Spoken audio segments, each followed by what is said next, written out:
Hey everyone. In this video I want to talk to you about the instance where you meet someone with a lot of great qualities, but then they have a few bad qualities that make you hesitate on whether you should enter into a long-term relationship with them. This is something that we'll encounter pretty often in life because nobody is perfect, so everyone we encounter and like is of course going to have some bad qualities. But here's the thing. You need to ask yourself whether or not any of those bad qualities are red flags, and then if they aren't, then you need to ask yourself whether or not you could live with them or whether it will make you grow to harbor resentment towards that person for having those bad qualities. So, going over this first part, you need to make sure that none of those bad qualities are red flags. Because here's the thing.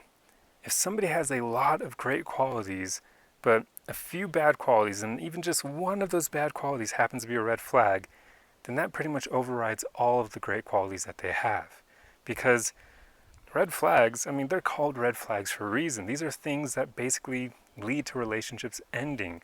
So if you enter into a relationship with that person knowing that they have a red flag, you're basically just saying, okay, well, I'm going to sign up for a temporary relationship for X amount of time because it's clearly not going to last long term, and you're basically signing up to be hurt. Because depending on what that red flag is, some of them are way worse than others, but people can destroy your self-esteem over time if they have just some of those really horrible red flags, like being a manipulator or being a cheater, that sort of thing.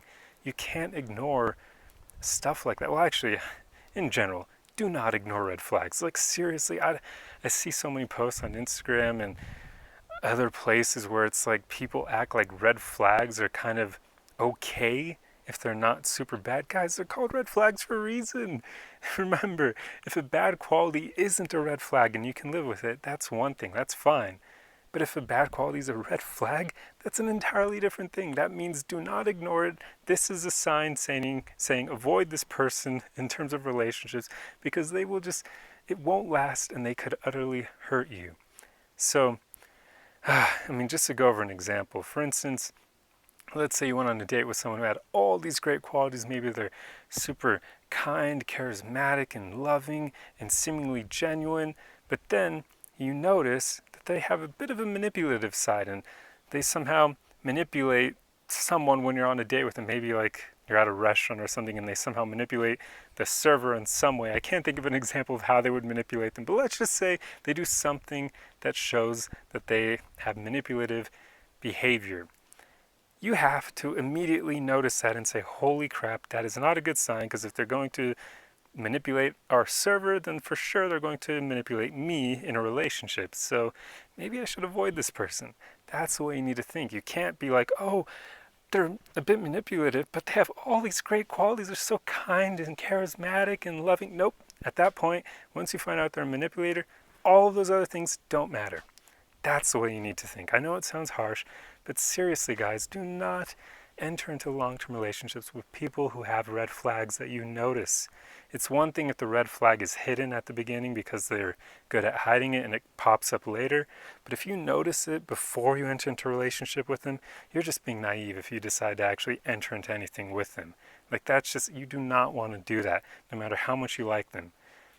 We have to get to a point where we kind of know that our feelings for someone aren't as important as how good that person actually is for us.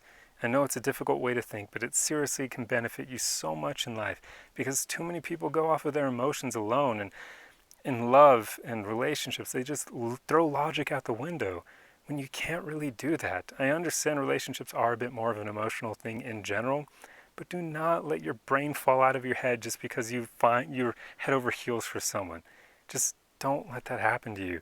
You could get seriously hurt by people. Like, I'm not trying to be, I guess, an alarmist here, but seriously, people can really mess you up in relationships if you trust them enough and if they have really bad qualities to them. Like, manipulators could destroy your self-esteem, like seriously destroy it. And people who engage in gaslighting or people who cheat, just don't do it. It's not worth it. But anyway, that aside, let me get on to the rest of this. So now for the other half. If this person has a lot of great qualities, then a few bad qualities, but none of them are red flags. In this case, Now you need to ask yourself, can I live with these bad qualities? Or are they the type of thing that will make me grow to harbor resentment towards this person for those qualities? It's really important that you ask yourself this, because this is one of the reasons why marriages fail over time.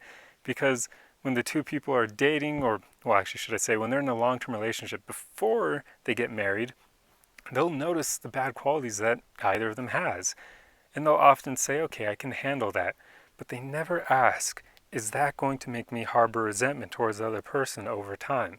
Because if the answer to that is yes, that is another issue.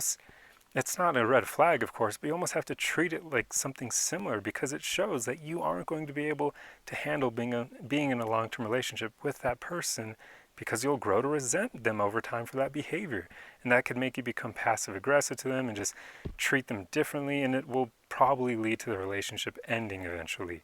So in that situation, you have to be okay with just knowing it's not going to work out with that person either. You should probably just let them go, let them find somebody else who will be better for them, who will be able to handle those bad qualities that you may not be able to handle. And that's okay. You don't need to feel like things need to work out with every single person you encounter. That's not realistic, and you should never want to hold on to someone who has a bunch of great qualities but a few bad qualities that you can't handle, because now if you hold on to them just because of those good qualities, you're basically preventing them from being with someone who would be better for them. Because if you can't handle those bad qualities, then why are you going to keep this person bottled up and off of the dating market? Don't prevent them from having a more fulfilling and a happier life in the future just because you want to keep them for yourself. That's not cool. It's very selfish. So don't engage in that either. But going back to that marriage example, it is just really important that you make sure that people do not have bad qualities that you won't be able to handle over time without building up resentment towards them. Because that's probably one of the big reasons why people get divorced over time. They notice those bad qualities at the beginning of the dating period, they lie to themselves saying they can handle it, then they end up getting married to that person, and over time, dealing with those bad qualities every single day, it starts to wear down your resilience, and at some point, you're going to break and start being passive-aggressive or rude or causing arguments with them because of those bad qualities that you now have a lot of resentment towards. So that's why it's so important that you need to ask yourself that as well, because it's one thing if you can handle their bad qualities, but it's an entirely different thing if you can handle them, but they make you build resentment towards that person. So in general, if somebody has a lot of good qualities and a few bad qualities, you just need to go over this sort of checklist. You need to ask yourself, are any of these bad qualities a red flag? If no, then now you need to ask, okay, can I handle these bad qualities? If yes, then now you need to ask yourself, but will those bad qualities make me build resentment towards that person over time? And if the answer to that is yes as well, then you can't enter into a long-term relationship with this person.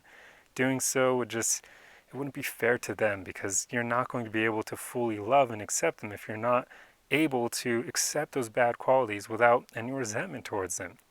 And if you are able to answer no to that last question of will these bad qualities make you resent that person, then congratulations, you just found a great partner for you.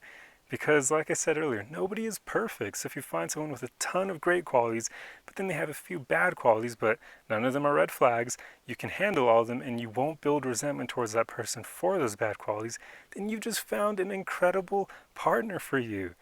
Because you will never find someone who is perfect. You will never find someone without any bad qualities. I even have some. So none of us are perfect in that regard. So when you find someone like that, you just won the lottery. Like, hold on to that person. Do not let them go. Don't take them for granted.